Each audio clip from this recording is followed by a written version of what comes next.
Wie genau macht man ein Produktvideo wirklich interessant? Sind wir mal ehrlich, Produktvideos bestehen sehr selten nur aus Aufnahmen von dem Produkt. Ich meine, immer nur unterschiedliche Seiten von einem Produkt zu zeigen, ist sehr schnell sehr langweilig. Und was genau kann man jetzt dagegen machen? B-Roll. Besonders im Food-Bereich will man ja auch zeigen, welche Nahrungsmittel in einem Produkt selber drinnen sind und nicht nur, wie es am Ende aussieht. Daher zeige ich dir in diesem Video, wie ich 3 unterschiedliche, super interessante Food-Aufnahmen mache. Willkommen bei Product Chart Mastery.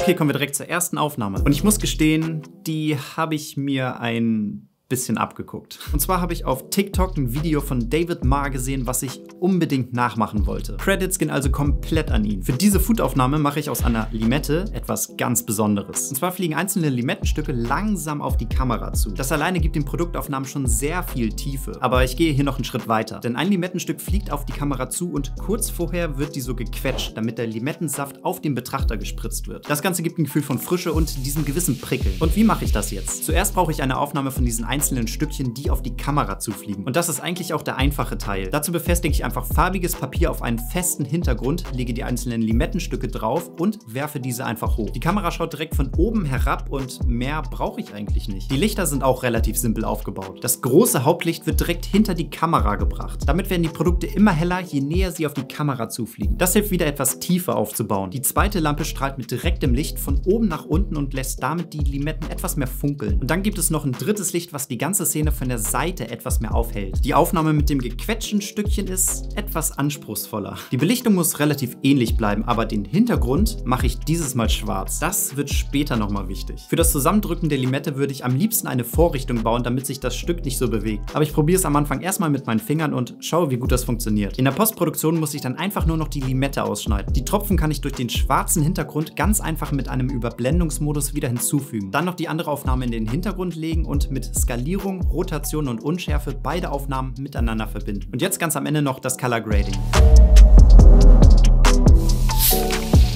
Ich verstehe schon, dass der erste Aufbau etwas komplexer war. Wenn er dir trotzdem gefallen hat, dann vergiss nicht, diesem Video hier ein Like zu geben. Ihm würde das auch gefallen.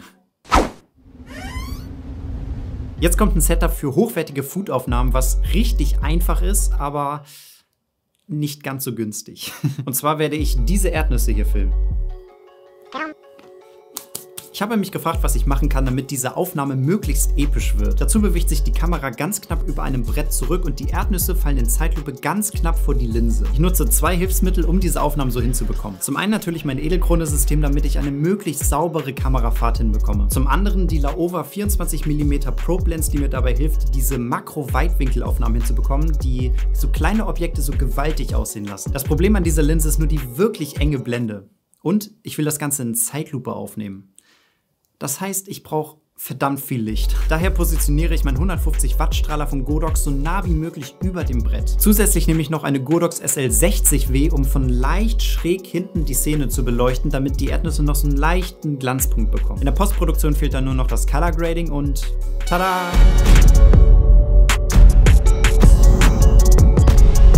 Okay, jetzt wird es wieder ein bisschen experimenteller, denn ich zeige dir jetzt Aufnahmen für Produktvideos im Food-Bereich, wo ich mir noch nicht ganz sicher bin, ob es überhaupt funktioniert. Die Idee ist, dass ich eine Erdbeere habe, die vorher in flüssige Schokolade getaucht wurde. Und die flüssige Schokolade läuft prinzipiell erstmal diese Erdbeere herunter. Aber was passiert nun, wenn diese Erdbeere sich ganz schnell dreht? In meiner Vorstellung entstehen um diese Erdbeere herum so elegante Schokoschlieren, die wie um diese Erdbeere herum tanzen. Und das sieht super ästhetisch aus.